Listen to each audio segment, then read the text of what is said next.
Hoje eu quero falar com você que está se sentindo no seu limite. Com você que olha para esse ano de 2026 e se pergunta: será que eu vou conseguir? Será que eu vou conseguir chegar a dezembro? Será que eu vou conseguir romper? Será que eu vou conseguir? E eu quero trazer uma palavra hoje, irmão, de renovação. Eu quero trazer uma palavra de força sobrenatural e de vitória sobre a sua vida hoje.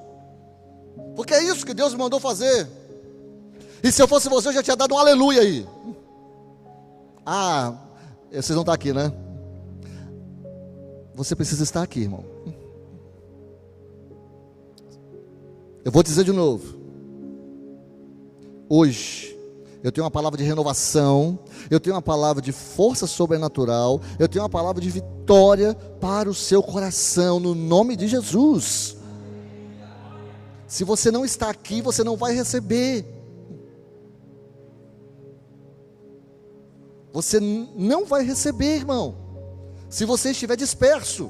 Você não vai receber se o seu coração não estiver aqui. Você não vai receber se você estiver em outro lugar.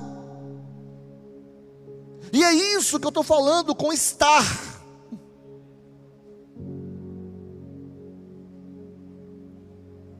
Se nós não estivermos, nós não honramos ao Senhor. E por mais que você esteja agora disperso com um monte de coisa, você precisa estar com Jesus. E estar com Jesus agora é prestar atenção na palavra. Vocês estão aí? Que bom, vamos começar. Deixa-me ser direto com você, meu irmão. Que eu acho que todo mundo que está cansado gosta da coisa direto. Vamos direto ao ponto. Você está numa fase em que você não pode se dar o luxo de desistir. Você está no momento agora que você não pode se dar o luxo de ceder ou de retroceder. Por quê? Porque a oposição que você está enfrentando, na verdade, só está confirmando que você está no caminho das promessas de Deus. Presta atenção nisso. A luta, a tribulação que você está passando, a dor que você está sentindo, ela só está confirmando que você está no caminho que Deus quer para você. O inimigo, irmão, ele não vai ficar simplesmente de braços cruzados enquanto você se levanta e manifesta a glória de Deus na sua vida. Não, não é assim. A resistência que você está enfrentando agora não é algo aleatório, não é algo que aconteceu, não é obra do acaso, meu irmão. É um desafio direto àquilo que Deus reservou para você. Mas a minha pergunta aqui é, nessa noite, existe fé aqui nessa igreja? Existe fé no seu coração para você dizer: eu creio naquilo que Deus reservou para mim? Será que hoje aqui, meu irmão, nesse feriado de carnaval, que nós estamos aqui reunidos, será que existe fé de fato para você dizer: eu creio naquilo que Deus planejou para mim, independente da dificuldade que está passando, da dificuldade que está chegando a mim, da dor que eu estou sentindo agora? Neemias capítulo 4, no verso 6 ao verso 9, irmão, nos dá um exemplo poderoso disso. O texto que você já abriu aí, está dizendo assim: reconstruímos o muro, até que todo ele chegou à metade da altura, pois o povo estava trabalhando de coração. Mas quando, olha só, irmãos, os inimigos aí, Sambalate, Tobias e os árabes, os amonitas, os asdoditas, souberam que os trabalhos de reconstrução dos muros de Jerusalém tinham progredido e que as brechas estavam sendo fechadas, ficaram o quê? Furiosos. E tramaram todos juntos atacar Jerusalém, criar confusão. Mas oramos ao nosso Deus e colocamos guardas de sentinela dia e noite para enfrentá-los. Então veja que interessante aqui nesse texto. A oposição aumentou justamente quando o muro chegou aonde? Na metade. Sabe, irmãos, existe um ponto nas nossas vidas em que nós podemos chamar de ponto de não retorno. que é esse ponto de não retorno? Você caminhou e você chegou no momento em que retornar é o mesmo caminho de seguir adiante. Você está no meio do caminho. Então, se você retorna, você jogou todo o seu trabalho fora. A partir dali, você tem que seguir adiante para você atingir o seu objetivo. Eles estavam exatamente nesse ponto de não retorno. Eles construíram metade do muro. E exatamente quando eles construíram metade do muro, ou seja, metade das forças deles já tinham se exaurido. Metade dos recursos deles já tinham ido embora. E é exatamente nesse momento que quem se levanta? Satanás. Porque Satanás, meu irmão, não vai te atacar quando você estiver forte. Satanás não vai te atacar quando você estiver cheio do poder do Espírito. Satanás não vai te atacar, meu irmão, quando você estiver dizendo assim: vem, capeta, que eu vou te dar um rabo de arraia. Ele não vai fazer isso. Satanás vai esperar. Satanás, ele vai esperar aquele momento de fraqueza, aquele momento de cansaço, aquele momento de exaustão. E esses momentos geralmente chegam quando nós estamos na metade do projeto que nós estamos realizando. Porque nesse momento as dúvidas chegam. É o auge da falta de recursos. E nesse momento nós precisamos de estar firmemente alicerçados na palavra e na promessa do Senhor para seguir adiante. Porque a partir de agora é terreno desconhecido. A partir de agora eu sei até aqui, mas a partir daqui eu não sei mais. A partir daqui eu dependo 100% de Deus. A partir daqui é eu e o Senhor. Até então era eu com eu. Eu construí até aqui, mas a partir de agora eu preciso do auxílio de Deus, irmãos. Quando você está progredindo, irmão, quando está avançando, é aí que o ataque se intensifica. Mas isso não é sinal para você recuar, é sinal para você persistir. Quando a resistência ela cresce na nossa vida, não é para voltar atrás, não é para retroceder, é para permanecer firme e para avançar. Esse é o recado, irmãos. Eu quero que você entenda aqui algo revolucionário. Os problemas da sua vida, irmãos, elas estão se transformando em uma incubadora para a sua grandeza. Eu falei semana passada uma frase de Billy Graham, e eu quero recitar ela de novo aqui, porque isso tocou profundamente no meu coração. Isso tem falado muito comigo, irmão. Deus não removeu, tirou o mar vermelho, Ele o dividiu no meio. Às vezes Deus não remove os nossos problemas, irmãos, mas Ele abre um caminho para você passar no meio deles. Entenda isso.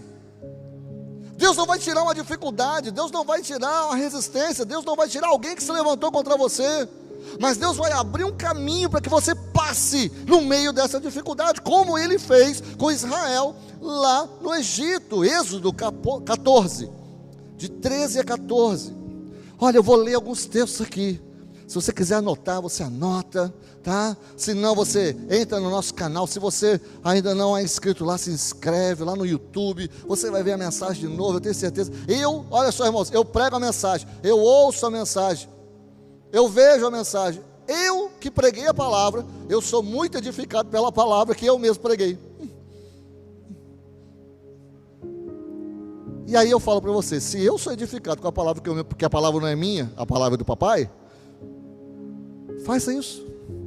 Quando você estiver no carro, quando estiver lavando louça, quando você estiver fazendo alguma coisa, bota a palavra lá.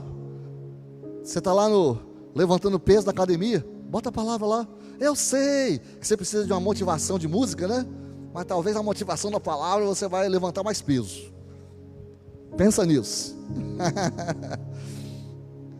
Êxodo 14, de 13 a 14, fala assim: Moisés respondeu ao povo: não tenham medo, fiquem firmes, e vejam o livramento que o Senhor trará hoje. Os egípcios que vocês veem hoje, nunca mais tornarão a ver.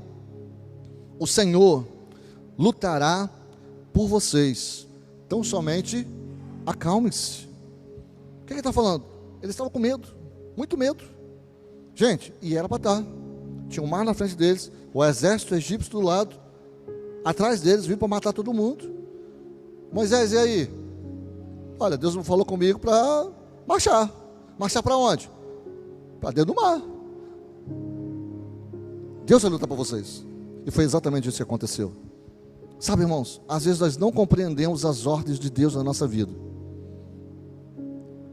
Mas quando nós não compreendemos as ordens de Deus na nossa vida, é exatamente nesse momento que Deus vai fazer alguma coisa sobrenatural.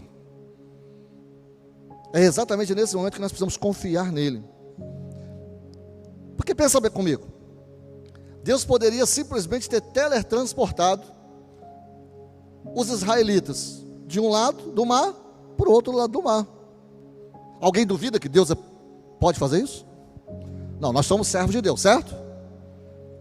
Deus não poderia ter pego? Ó, pega todo mundo aqui, tira daqui e coloca do outro lado. Deus é Deus. Isso não é possível para Deus. Mas Deus não fez isso. Deus não faz isso. Sabe por quê? Porque Deus quer que eu e você participemos do milagre que Ele projetou para a nossa vida. Deus quer que você cresça. Deus quer que você tenha participação direta na ação dEle sobre a face da terra. Deus poderia ter feito os egípcios, irmãos, desistirem da perseguição, mas Ele escolheu abrir o mar. Deus queria que eles vissem a glória dEle se manifestando. É exatamente isso que Ele quer fazer com você. Ei, presta atenção aqui. Deus vai fazer com que você participe da glória dEle. Deus vai fazer você crescer em áreas que você acha que não precisa crescer. Deus vai fazer com que você veja a manifestação da glória dEle em áreas que você nem sabia que existia. Mas Deus vai despertar isso em você. Receba essa palavra no nome de Jesus. Seu problema não está aí para te destruir, irmão. Seu problema está aí para te tornar o palco aonde Deus manifestará a sua glória na sua vida. Exatamente para que você possa dar testemunho para a sua família. Para que você possa dar testemunho para as pessoas que estão próximas de você. Para que você seja essa atração turística, aonde as pessoas vão ser atraídas por aquilo que Cristo fez através de você, ou em você. Mas agora eu preciso ser mais direto ainda com vocês. Quando você deseja viver na plenitude da unção de Deus, você precisa vencer tudo aquilo que te impede, mesmo que seja apenas em uma área da sua vida. Porque o diabo, irmão, ele precisa apenas de uma área, apenas de uma parte da nossa vida para te impedir de alcançar o seu plano potencial. Satanás não precisa dominar seu corpo todo, não. Ele só precisa de uma área. Ele só precisa de um ponto de contato. Um ponto de contato é suficiente para paralisar o potencial que você tem. Até que você vença essa única área, você não experimentará a plenitude do que Deus tem para você. Hebreus 12:1 traz um ensinamento que eu quero compartilhar com vocês aqui. Portanto, também nós, uma vez que estamos rodeados por tão grande nuvem de testemunhas, livremos-nos de tudo que nos atrapalha e do pecado que nos envolve, e corramos com perseverança a corrida que nos é proposta. Perceba aqui, livremos-nos de tudo. Você pode falar isso comigo? Tudo. Livremos-nos de tudo o que nos atrapalha. Aqui não está dizendo, ei, livre-se da maioria das coisas.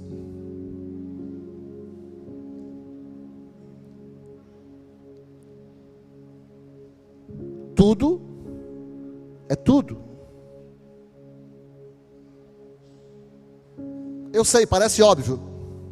Eu sei, vocês são inteligentes. Mas eu preciso pontuar isso. Diz tudo. Pode ser uma área de medo. Pode ser um hábito destrutivo.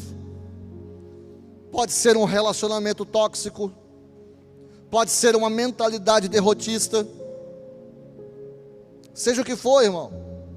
Você precisa estar disposto a fazer o que for preciso para receber a glória de Deus.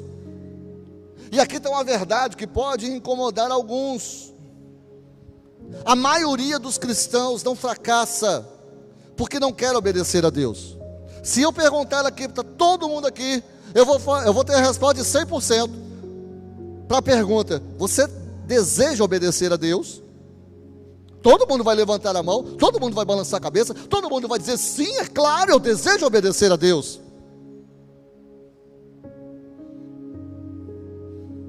Nós não fracassamos, irmãos, como cristãos, porque nós não queremos obedecer a Deus. Nós fracassamos porque nós nunca aprendemos a pensar como cristão. Vocês estão aí? Nós não viemos perder tempo. Eu não brinco de igreja, irmão. Eu não estou nem aí se aqui é feriado e se tem menos gente aqui ou não. Eu vou liberar a palavra que tem que ser liberada nessa noite para abençoar você, porque você não veio aqui à toa. Você fez um investimento na sua vida e sair da sua casa e vir até aqui. E você que está online, você está fazendo um investimento de estar participando dessa celebração online. Nós não brincamos de igreja, irmão. Existe um poder sendo derramado aqui. Existe um poder de libertação. Existe um poder de cura. Existe um poder de provisão do Senhor sobre as nossas vidas nessa noite. Então a maioria dos cristãos não fracassa porque não deseja obedecer a Deus. A maioria dos cristãos fracassa porque não aprenderam a pensar como cristãos. Nós somos ensinados a sentir, nós somos ensinados a prestar atenção, nós somos ensinados a fazer trabalho voluntário, nós somos ensinados a repetir frases. Você conversa com um cristão, vem o evangeliquez da lata. Como é que você está? Oh glória, sou vitória, amém. Aí você conversa 2 minutos com ele, você já sabe que não é só vitória. Você já sabe que não é só glória.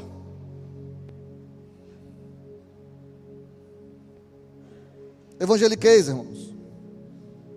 Nós aprendemos isso, mas não aprendemos a governar a nossa própria mente. E eu estou falando de governo. O que é governo? É direcionamento. É para onde eu estou direcionando o meu pensamento. É para onde eu estou direcionando o meu olhar. É para onde eu estou direcionando aquilo que eu ouço. É para onde eu estou direcionando a chave do governo do meu coração. A Bíblia nunca separa a crença do pensamento, irmão. O que você pensa determina aquilo que você tolera. O que você desculpa. E por fim, aquilo que você obedece. Ou a quem você obedece. Está tudo no pensamento. Filipenses capítulo 2, do verso 5, ele é muito claro, irmão. Tenham entre vocês o mesmo modo de pensar que Cristo Jesus tinha. Agora para pensar dentro das igrejas. É assim que acontece? Será que nós estamos tendo o mesmo modo de pensar de Cristo Jesus? Ou será que o que graça dentro das igrejas, e eu estou falando de todas as igrejas, não é um espírito de divisão, um espírito de confusão, um espírito de miséria, que não fazem parte daquilo que nós recebemos do Espírito Santo de Deus e que deveriam ser expulsos da igreja, mas não são expulsos por quê? Porque nós não aprendemos a pensar com a mente de Cristo, e nós precisamos aprender a pensar com a mente de Cristo. E nós muitas vezes não vamos alcançar o pleno potencial e o propósito de Deus na nossa vida, porque nós ainda não aprendemos a pensar com a mente de Cristo. Paulo não estava falando de ser mais gentil aqui, irmão. Paulo não estava falando aqui de ser mais quietinho. Paulo não estava falando aqui, irmão, de ser mais emotivo, de ter mais empatia. Nada disso. A mente de Cristo, irmão, e eu estou falando da mente do Senhor, a mente daquele que veio, o verbo vivo que habitou entre nós, e que viveu 33 anos sobre a face da terra, e que revolucionou a terra. É desse Cristo que eu estou falando. A mente de Cristo era perspicaz, era discernente, ele discernia as coisas. A mente de Cristo era disciplinada e absolutamente submissa à verdade. Ele não se deixava influenciar pela cultura, ele não negociava com o erro, ele não reagia emocionalmente à pressão, ele pensava com clareza, porque a verdade governava o seu pensamento. Romanos capítulo 12, no verso 2, irmãos, eu amo esse texto.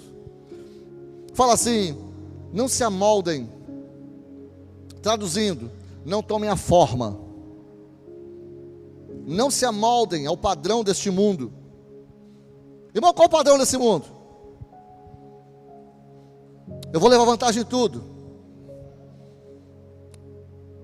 eu tenho que ter atitude, só que atitude para eles é ser arrogante, orgulhoso, presunçoso, usar a força. Não se amoldem ao padrão desse mundo, mas transformem-se. Pelo quê? Vocês estão aí? Vem comigo. Mas transformem-se pela renovação da sua mente. Então a nossa mente precisa ser renovada como? Sendo transformada pelo Espírito. Para que vocês sejam capazes de experimentar e comprovar a boa, agradável e perfeita vontade de Deus. Então, amados, o cristianismo moderno produziu crentes que amam a Jesus, mas que pensam como o mundo, citam as Escrituras, mas raciocinam carnalmente. O cristianismo moderno, irmão, produziu crentes que dizem ter fé, mas vivem com medo, falam da graça, enquanto são governados por sentimentos. Não se pode viver como Cristo, irmão, pensando como Adão. Não tem como. O crescimento espiritual não começa com um esforço maior. Você pode se esforçar o quanto você quiser, você pode se disciplinar, você pode se cortar, você pode ser estoico. Isso não vai adiantar. O crescimento espiritual começa com a mudança de mentalidade, uma mentalidade que é submissa ao Senhor. E enquanto a nossa mentalidade não for submissa ao Senhor, nós não seremos renovados na nossa mente, nós não seremos transformados no nosso modo de pensar, e nós não experimentaremos a boa, perfeita e agradável vontade de Deus. Vocês estão entendendo aí? Amém? Amém? Amém? Estou trazendo luz sobre a palavra e sobre o momento atual da igreja do Senhor. Eu quero contar uma história para vocês agora que ilustra isso. Talvez alguns de vocês já até conheçam, mas havia uma carpintaria onde todas as ferramentas decidiram fazer uma reunião e o martelo presidiu a reunião. Mas logo que o martelo começou a falar, ele foi informado que ele precisava renunciar. E aí ele perguntou: mas qual a razão que vocês querem que eu renuncie? E aí as outras ferramentas falaram assim: porque você fazia muito barulho e passa muito tempo martelando os outros. O martelo aceitou a sua culpa, é verdade, eu faço muito barulho, é verdade, eu fico martelando os outros, mas pediu que o parafuso também fosse expulso, porque ele falou que o parafuso, ele dava muitas voltas para conseguir alguma coisa. Aí o parafuso concordou, é verdade, mas aí o parafuso também pediu a expulsão da lixa. Se eu tenho que sair, porque dou muitas voltas, a lixa também tem que sair, porque passava muita aspereza, ela era muito áspera no trato com as outras pessoas, com as outras ferramentas, e causava muito atrito. A lixa então falou assim: você tem razão, eu tenho um atrito muito grande mesmo, eu causo esse atrito com as outras coisas. Mas para que eu seja expulso daqui dessa reunião, eu tenho uma condição. A Trena também tem que ser expulsa, porque ela passa muito tempo medindo as coisas, medindo os outros segundo a sua própria medida. E nesse momento, irmão, estava essa confusão geral na reunião das ferramentas da carpintaria. Entrou o carpinteiro. Ele ajuntou todas as ferramentas e ele começou a trabalhar. E ali ele usou o martelo, ele usou a lixa, ele usou a trena, ele usou o parafuso, e finalmente um pedaço de madeira se transformou em um lindo móvel. Tem uma lição aqui. Cada ferramenta tinha suas limitações, mas quando o carpinteiro as usou juntas, com propósito, criaram algo belo. E assim somos nós, irmãos. Todos nós aqui. Nós temos as nossas falhas, nós temos as nossas áreas difíceis, mas quando nós permitimos que Cristo, o nosso Senhor, o grande carpinteiro, trabalhe em nós e através de nós, transformando a nossa mente, então Deus cria algo poderoso, porque aqui tem muitas ferramentas reunidas, cada uma delas com uma utilidade, e que o carpinteiro vai pegar na hora certa e vai usar da melhor forma. Sabe, irmãos, uma vida melhor, ela não acontece por acaso. Uma vida melhor tem que ter uma coisa que eu já falei antes: intencionalidade. Você precisa ser intencional com quem você passa seu tempo. Você precisa ser intencional naquilo que você está trabalhando. Você precisa ser intencional no que você tolera, no que você diz sim e no que você diz não. Você tem que ter uma intenção clara quando você diz sim ou quando você diz não. Você tem que ser intencional, irmão, naquilo que sai da sua boca. Cuidado com o que sai da sua boca. Vigia o que sai da sua boca. Essas coisas estão construindo o seu futuro, irmãos, ou silenciosamente está corroendo. Sabe quando vai corroendo, daqui a pouco, desaba. Provérbios 4:23 nos adverte. Esse texto está muito em voga aqui na nossa igreja. Nossa Deus, eu falei em voga, olha só. Uau. Esse texto está muito destacado aqui. Provérbios 4:23. As últimas mensagens ele tem aparecido demais aqui. Acima de tudo, guarde o seu coração, pois dele depende toda a sua vida. E talvez você esteja perguntando para você mesmo e perguntando para mim: mas pastor, e se eu falhar? Aí eu respondo para você: meu irmão, e se você permanecer do jeito que você está?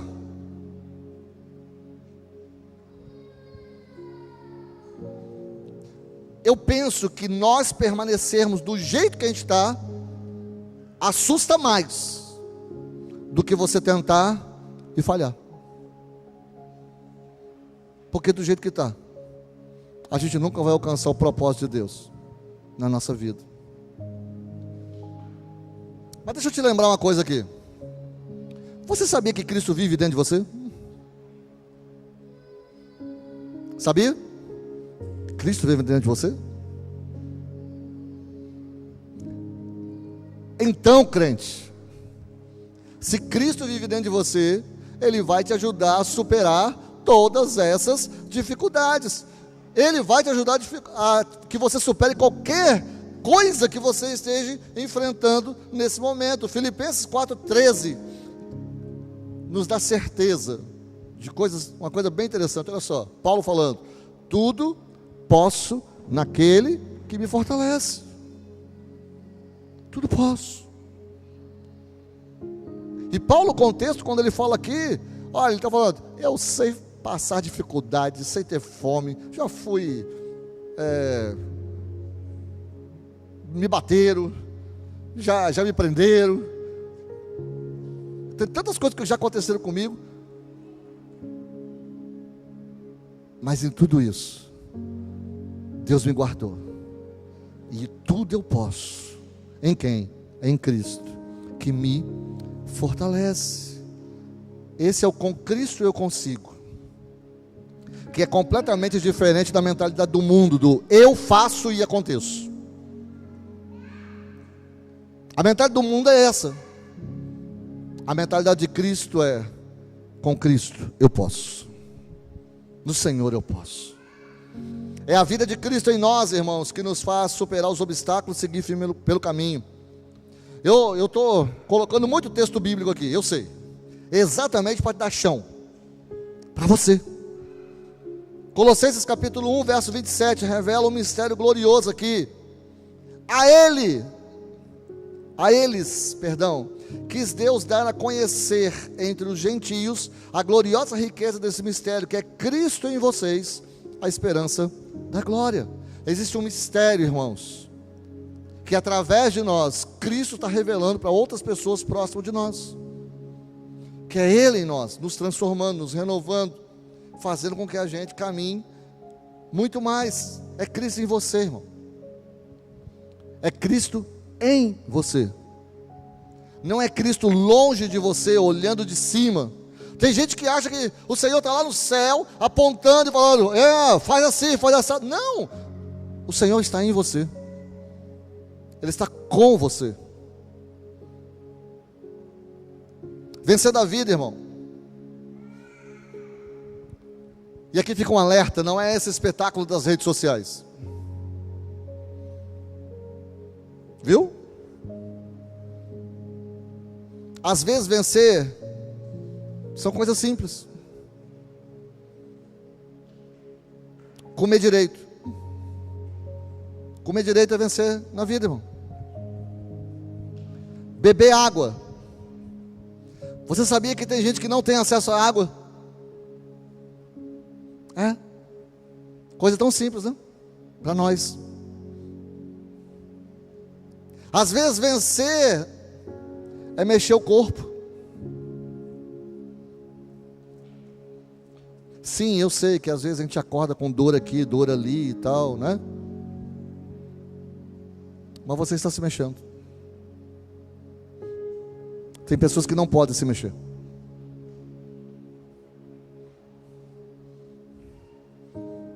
Vencer é ter um trabalho honesto.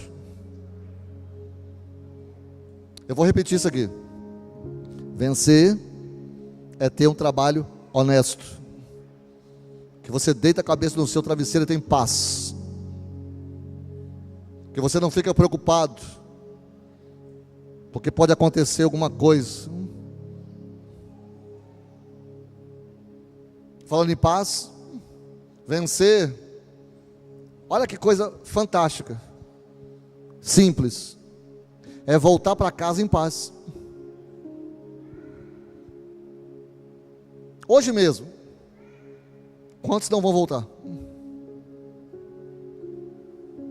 Ou, quantos vão voltar para uma casa em guerra? Para uma casa dividida? Para uma casa que você não quer estar lá? Vencer, irmão, é ter tranquilidade no coração. Então não se iluda com a rede social.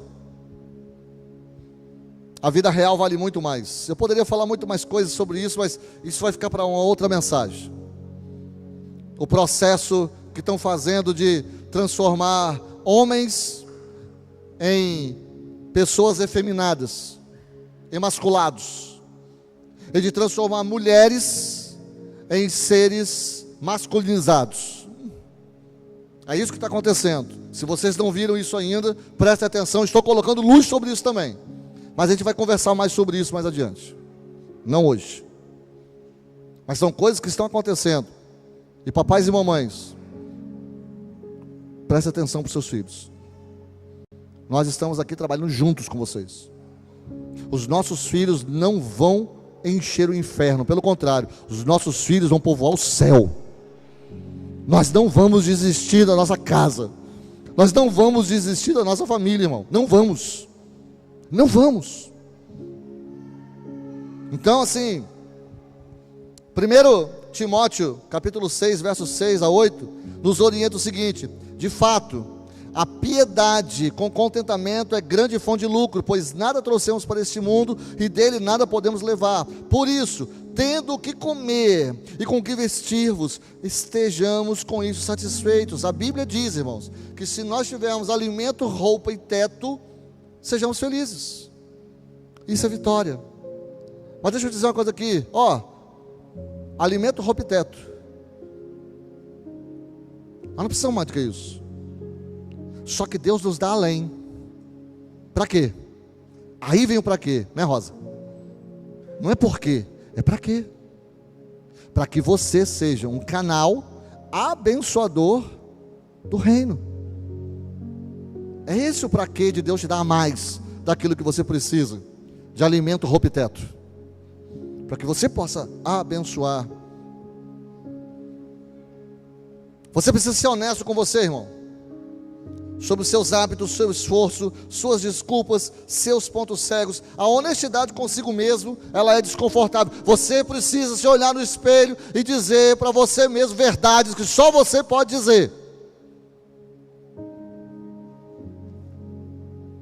Se você olhar no espelho para você mesmo e disser verdades diante de Deus para você, você vai poupar anos de tempo perdido. Porque você não pode consertar aquilo sobre o qual mente constantemente. Se você for honesto, irmão, sobre áreas da sua vida, você vai consertar essas áreas. Mas se você se desculpar você mesmo, você nunca vai consertar. Então precisa dessa honestidade. Tiago capítulo 1, verso 23 e 25, usa a ilustração do espelho para falar sobre isso. Aquele que ouve a palavra e não a põe em prática é semelhante a alguém que olha a sua face num espelho e depois de olhar para si mesmo sai e logo esquece a sua aparência. Mas o homem que observa atentamente a lei perfeita, que traz a liberdade e persevera na prática dessa lei, não esquecendo o que ouviu, mas praticando, será feliz daquilo que fizer. Sabe quando é que eu sei que você sabe? Quando você pratica, quando você faz. Se você só cita para mim alguma coisa, mas o seu proceder, a sua prática não é adequada àquilo que você está falando, então você não sabe ainda. Voltamos lá no pensamento. Nós aprendemos a recitar frases, mas o discipulado não é apenas recitar, irmão. O discipulado é fazer, é praticar, é viver, é experimentar do Senhor. O ano está começando ainda. Aliás, parece que o ano vai começar agora, né? Essa próxima semana. Não é assim que falam aí? Que o ano só começa depois do carnaval? Então, falam por aí isso, né? Para mim o ano começou no dia 1º. Mas, para muitos mesmo, o ano só vai começar a partir da próxima semana. Então deixa eu pregar aqui para esse povo. Nesse ano novo, irmão, que está começando, que tal adotar uma abordagem diferente na sua vida? E em vez de começar um novo hábito, que tal abandonar o seu pior hábito? Vamos inverter. A gente às vezes vem falando assim, eu vou fazer isso, eu vou fazer aquilo, eu vou fazer isso, eu vou fazer aquilo, e a gente não deixa as coisas erradas.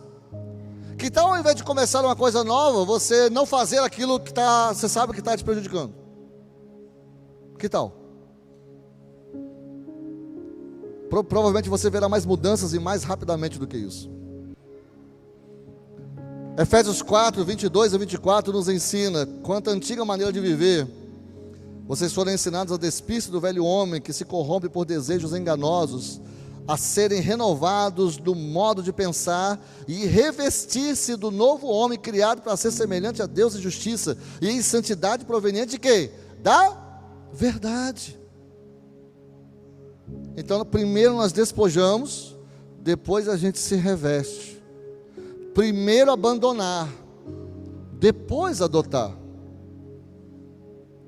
É igual quando você vai, seu armário está cheio. Está lá um monte de camisa, um monte de calça, vestido pra caramba, saia, um monte de coisa lá no armário. Não dá mais para entrar mais nada naquele armário. Conselho que eu dou para você: tira coisa de lá que vai entrar coisa nova. Se você tirar o velho, vai abrir espaço para o novo entrar. É exatamente isso que eu estou propondo, irmão. Tira hábitos velhos, tira formas de pensar antigo. Se você tirar esses hábitos velhos, essa forma de pensar antiga, coisas novas vão entrar da parte de Deus na sua vida. A escolha é sua, irmão. A sua vida em 2026 não vai mudar sozinha. E tem tempo para mudança, tá? Tem tempo para mudança. Ela mudará quando você mudar as suas escolhas, seus limites e a sua capacidade de persistir. Então dê um passo corajoso de cada vez. Irmãos, vamos caminhar juntos, como igreja do Senhor, um passo de cada vez. Se nós caminharmos juntos um passo de cada vez, daqui a pouco nós vamos ter dado, sei lá, 50 mil passos. Já andamos uma distância gigantesca. Mas juntos, devagar e consistentemente. Josué capítulo 24, 15, nos desafia para uma coisa muito interessante que eu já falei aqui hoje. Mas, se não lhes agrada servir ao Senhor, escolham hoje a quem irão servir. Eu e a minha casa, Josué está falando, serviremos ao Senhor. São escolhas, irmãos. Pastor, mas eu estou servindo a Deus. Dá uma olhada no seu tempo. Onde você está investindo o seu tempo? Pastor, mas eu sou cristão, eu amo meu Senhor. Dá uma olhada onde você está investindo o seu dinheiro. Pastor, mas eu sou apaixonado por Jesus. Dá uma olhada aonde está a sua atenção. Coisas para nós pensarmos, irmãos.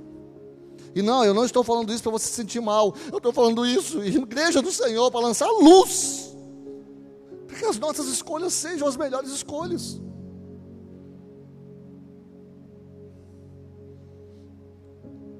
Eu quero que você saia daqui hoje, irmãos, com 3 decisões firmes.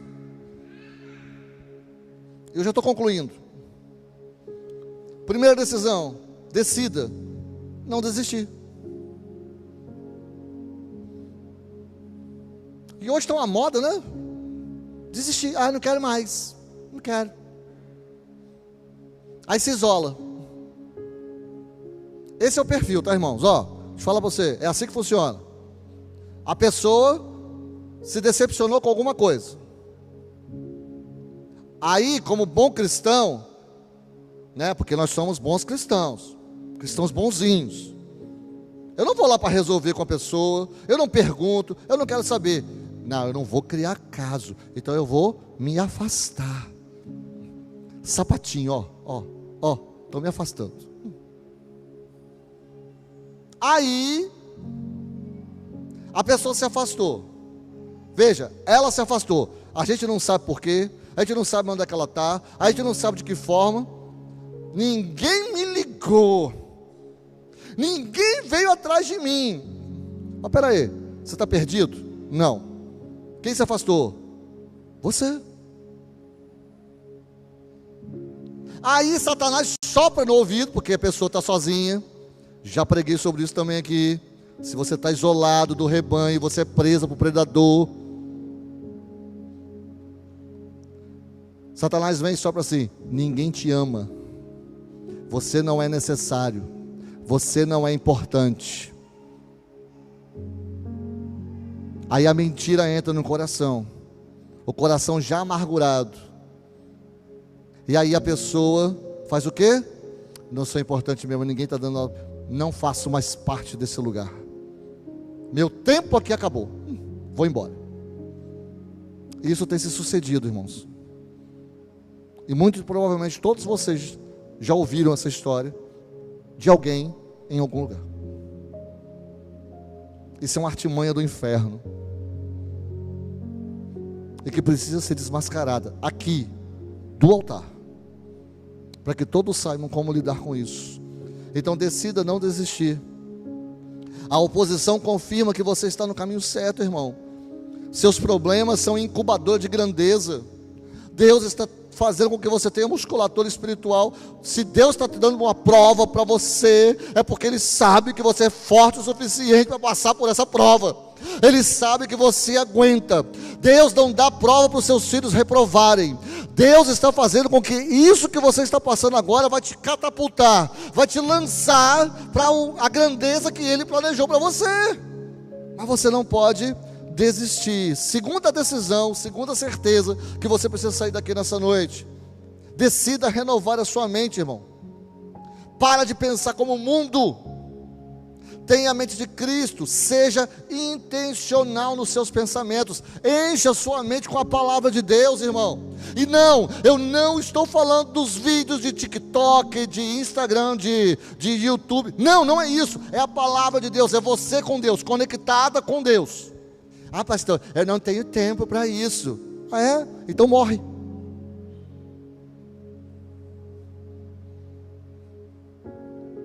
Meu irmão, se você está no estado terminal, você vai no médico, o médico fala assim: você tem que fazer isso, isso, isso, isso. Você ouve, sai de lá e não faz.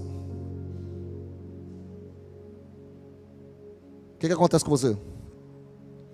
Lembra que eu falei no início? Você está no estado terminal. Você vai morrer. A nossa vida espiritual é a mesma coisa. O pastor está aqui falando para você exatamente isso. O que você faz? Você sai daqui e age como se nada estivesse acontecendo. Só que eu estou falando da tua vida eterna. Eu estou falando da tua eternidade. Decida renovar sua mente, irmão. Saia daqui sabendo. Saia daqui decidido a abandonar aquela única área que te impede. Então seja brutalmente honesto com você mesmo. Se o que eu falei aqui tocou no teu coração, seja honesto com você mesmo. Abandone o seu pior hábito. Esteja disposto a fazer o que for preciso, irmão. Você precisa se lembrar que uma força sobrenatural está disponível para você agora mesmo. Por quê? Irmãos, por que eu estou pregando tudo isso? Porque existe um avivamento que está chegando sobre a nossa nação. É sim, irmão, eu sei que nesse momento você não vê isso. Eu sei que nesse momento você não sente isso. Que pena! Que pena!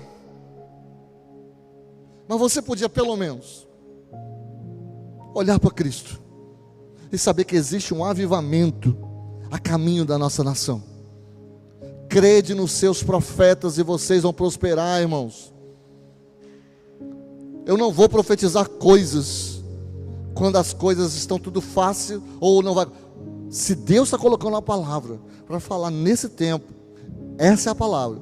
Está chegando um avivamento sobre a nossa nação e nós precisamos nos preparar para isso.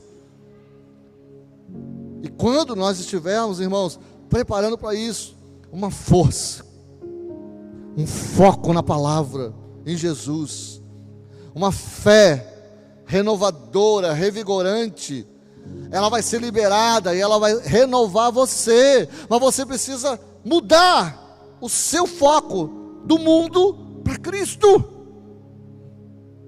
Você precisa encher o seu coração da palavra, irmão.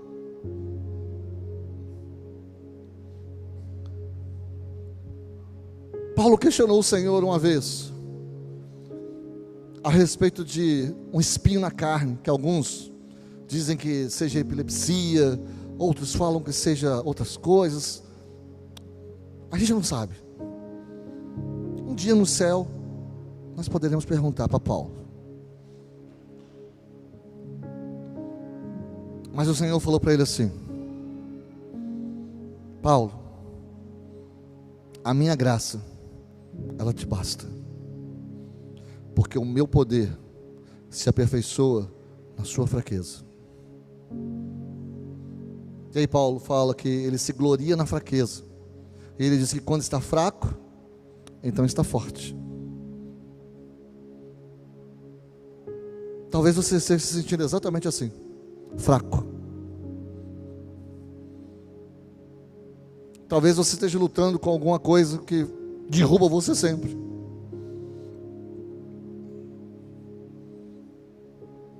Você não é o único.